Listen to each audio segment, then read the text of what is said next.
What's been most pleasing or satisfying through the first 2 rounds? Yeah, I was pretty frustrated the last 2 weeks. I played poorly in Mexico and Houston, and it was so cold Saturday morning finishing off. I got on a plane at noon and got to Naples and see my old coach, Dr. Jim Suddy, and spent a day and a half with him down there and just gave me a few ideas. He gives me the same lesson for the last 30 years, but he gave me some cool things to think about and got up here and started feeling good. Rob Rochelle's here, and he's been awesome. We kind of saw something in my putting that clicked.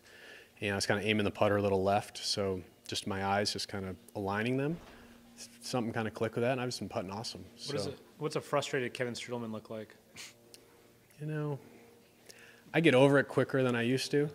but yeah, I might have a cocktail instead of a beer or something like that, but not too crazy, not too crazy. 17 of 18 greens in regulation. Was that a direct? Oh, really? You're surprised by Yeah, that? Well, you it's missed pretty good. 9, so go ahead and talk about how aggravating Yeah, that was. Yeah. and the wind turned on us too. It was like darn wind. Yeah, I have been hitting it awesome. So that's what you have to do around here. You kind of do what you're supposed to. You can score.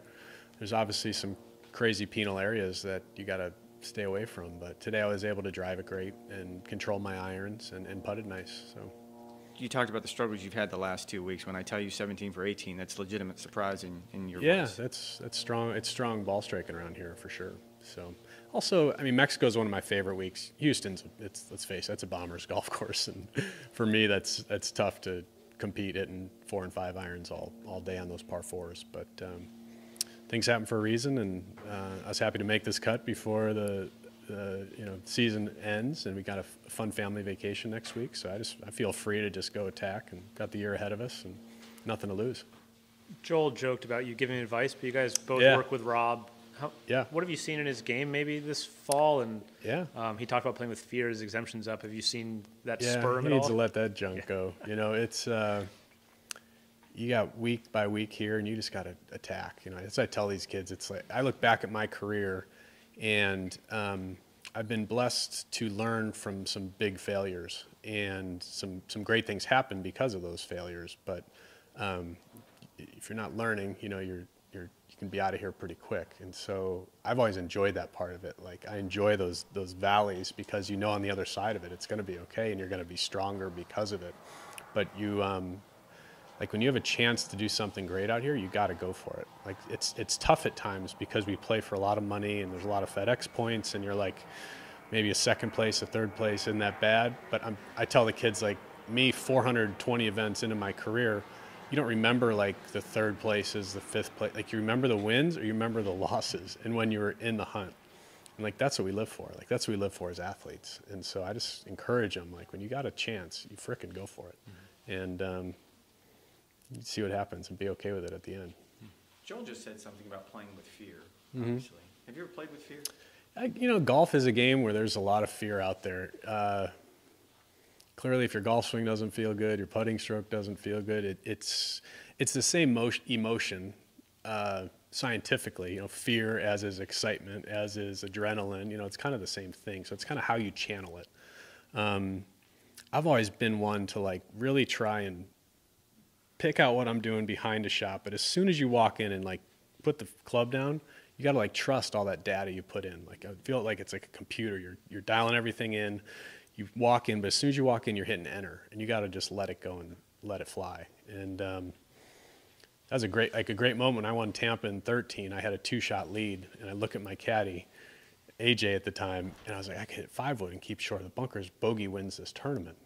And he looks at me, and I hadn't missed a fairway all day. And he goes, "You ripped that F driver down the fairway." And I got up and pummeled this thing down, flipped a wedge on, and won the tournament. But it's like, it's such a fine line between that confidence and fear. Sometimes we need help with it. Sometimes it just comes in internally. Obviously, the great ones were able to kind of bring that out of themselves. But I think part of it's experience, and part of it's your purpose, and part of it's what you're doing it for that week. But it can change from week to week. A quick shock can change our confidence levels quickly, whether you're a beginning golfer or someone at our level. But you don't tend to be at least playing weekends too long if you're playing with too much fear. What will going for the win look like for you this weekend? It doesn't mean much till, get through tomorrow. I can't, can't really think about it till the back nine on Sunday. Got to do my best. There's been times where I have thought about that, and then you screw up, and all of a sudden you're in 45th place going into Sunday. So, got to keep the head down and keep doing what I've been doing, and the same drills I've been doing, and the same. You know, like I said, it's got to get through tomorrow. Hopefully, have a really solid day and have a chance on Sunday, and then it's like those last 4, 5, 6 holes where you're going to either, the pin's tucked left, you're either going to kind of hit it 20 feet safe, or you're going to hit a little cut in there and try and hit it to 4 feet and try and win. And that's sometimes a mental, like, outlook walking into the shot. And that's sometimes the difference of a championship or a 4th place finish. How hard is it to keep up with these kids? It is challenging on a certain number of golf courses. There's enough left where I feel like I can hang. Also, conditions matter. I mean, their golf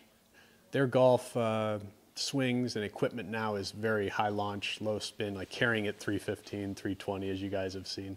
You know, in my generation, I try and get low spin to get some run out of it, to get some chase. And you know, if I can carry it 280 to 290 with some chase, I can hang with them.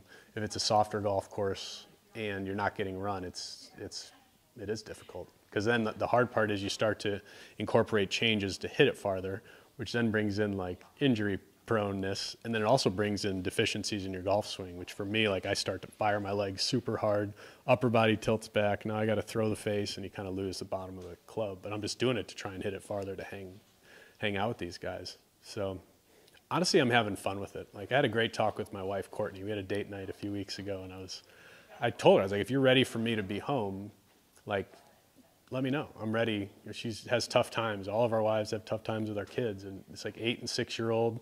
I'm on the road. This next week we're gone. It's my 4th week in a row gone.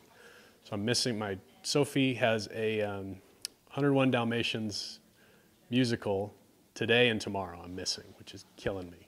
And but she has to get her ready for that. She has to get ready to football. She has to be a mom. And I said, if you need help, you've given up your last 20 years of your life for me. And if you're ready, I'm ready. And she's like, nope, I want you to be out there. You're still doing well. I said, all right, well, I'm out here. I'm going to do my best to be the best me I can be. But the great thing with our sport, you can still have like a magic week. You know, it can happen. It's like maybe I'm not as good as I once was, but I'm as good once as I ever was. You know, it's like the line. But it's interesting talking like with Larry Fitzgerald, who I play with at Pebble, and I ask him the same question, and he's just like, I knew.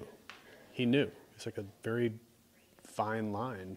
He'd lost a little bit of a step and wasn't as fast as younger guys, and it was over. But it's not quite that way with us.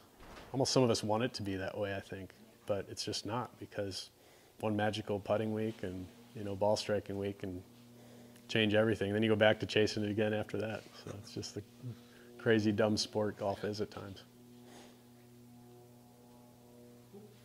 Thank you. Yeah, of course.